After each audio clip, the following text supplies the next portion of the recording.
Oh, Cruz, Darren calling. How you doing, man? Hey, what's going on? Long time no chat, my friend. How are you? It has been a while. I'm great. How are you? Oh, it's great. Great. As great as we can be. Yeah. In the midst of a pandemic. I know, right?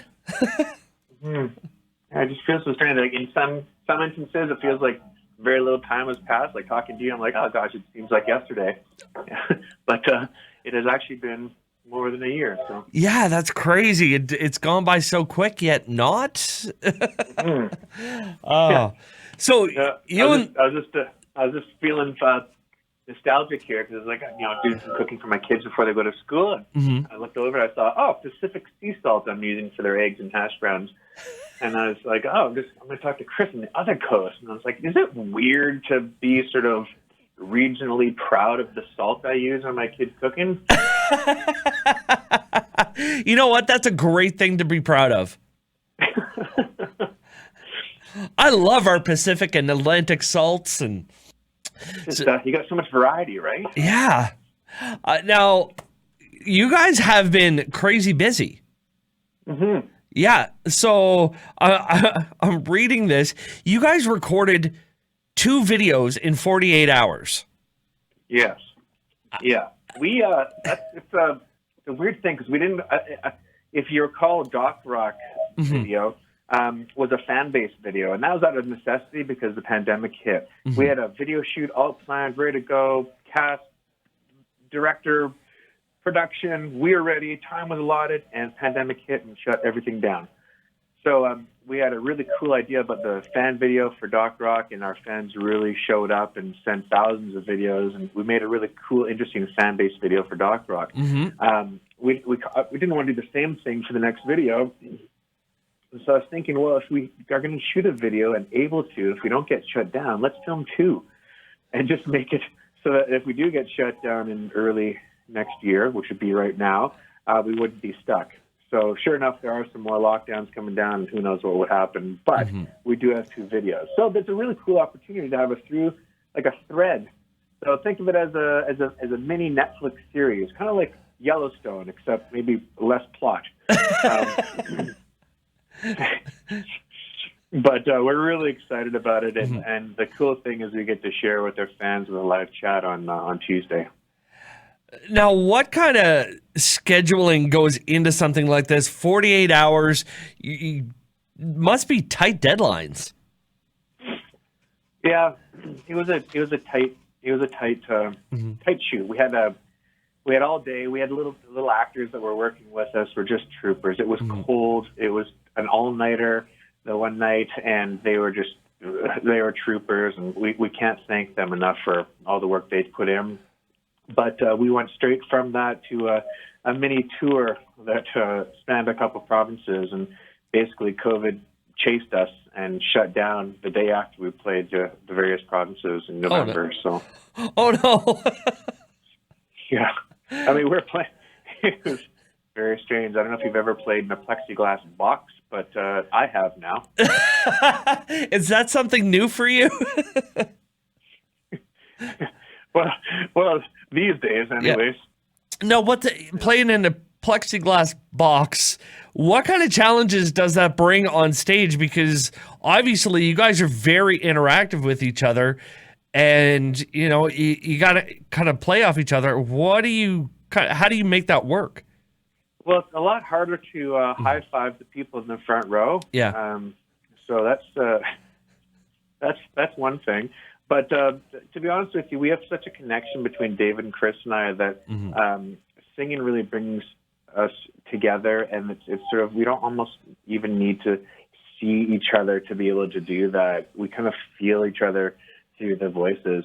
And I think that's what's been the biggest takeaway from this pandemic is the inability to play live has made, not that we were not appreciative of live music before, but it became very evident how important live music, when you hear it in the air, how important that is to us as humans, as a culture, to our well-being and the magic in that field. You just can't get through a screen or a video or a recorded medium.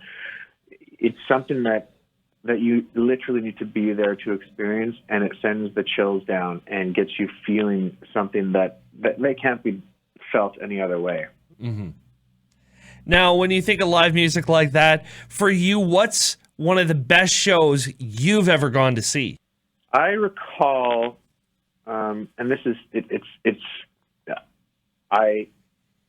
there's two. Let me say two. Two shows, because one is country and one is not country. The country show was actually one that we played with. We played with I'm sure you remember the group Diamond Rio. Mm-hmm. And so we played before them, and we got to watch them out front as a fan. And I remember seeing and hearing One More Day and just crying, tears coming down my face, and I couldn't remember the last time I cried at a concert. I'm looking around and people are like, "What's wrong?" I'm like, "I'm just so happy," And the harmonies were beautiful, and just the way those harmonies hit me made me just uncontrollably tear up. So that was really, really quite an experience. The other one was Coldplay. I was dragged by my sister-in-law to a Coldplay concert, and I wasn't a huge fan. I didn't hate their music, but I was forever a changed man after that concert. They're good live, are they? Yeah, they're very good. See, that's one of the bands I have an appreciation for, the fans that enjoy their music. It's just not something I can get into myself. Yeah, I hear you. I hear you. Now, with the pandemic and everything, one thing people are doing, they are streaming things like crazy. What's a show that you've been watching? I've got into rewatching Modern Family. Okay. Which has been really, really fun. I kind of got stuck because I don't really like getting into these things where you're like, okay, there's 5 seasons to get through, and there's 13 episodes, and each episode is 1 hour long. I'm like, gosh, that's like a 48-hour commitment right there. I can't do that. Sorry. So I found this 4-parter called like Money Heist. Mm-hmm. I'm like, 4 parts, that sounds good. Miniseries, I'm in.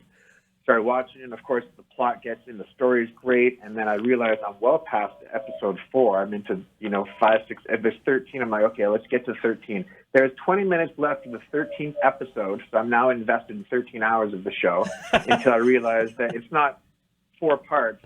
Because it's Spanish-based, they just called it that instead of 4 seasons. Oh. So now I've still got 39 hours left to watch the show, and I'm totally stuck. I'm stuck in the story. I need to watch it. Now I've got to invest 39 hours. I got to find that somehow. Oh, well, I appreciate the recommendation. I'm going to have to check that out. Yeah, it's all overdubbed, so it's really irritating. But it's like I'm into it. I'm into it 51%. Mm-hmm. Just enough to keep going. Yeah, because the overdubs drive me crazy, and the acting, they don't match the characters, but the story is really great. See, that I'm the same way. That stuff drives me nuts, but I get hooked on the story or a character I really like, and then I gotta see it through. Exactly. Yeah. I started watching. Let me know how you make out. I will. I started watching this really ridiculous one on Netflix called Superstore. Where they're totally making fun of Walmart. I watched 2 or 3 episodes, and now I'm on season 4. Oh, yeah, it got you. It got me good. I was like, this looks ridiculous. Let me watch a show or two and putter away in the background. And then next thing you know, now I'm on season 4, and I'm into the characters. I know their names, and they'll get you like that. It's a science. Well, Aaron, I appreciate your time today, brother. Thank you for the recommendation on what to watch. Can't wait to see these videos coming up. And I can't wait for visits to come back so you guys can come to the studio. Well, I can't wait either. It's one of the things we're really looking forward to.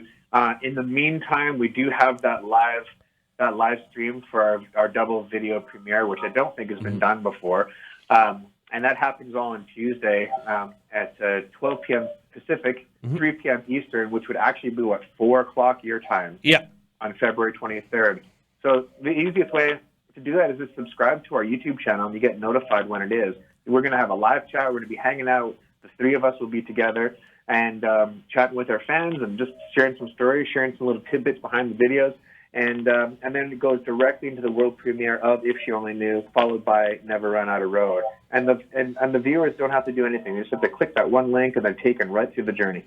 Well, we are going to share it with our listeners because we all love you guys and we miss you guys here on the East Coast.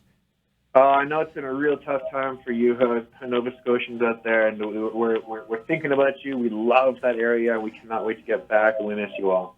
All right, Aaron, you have yourself a great day, and we'll talk again soon. Sounds great, man. You take care of yourself, and we'll talk again. Tell the guys hi.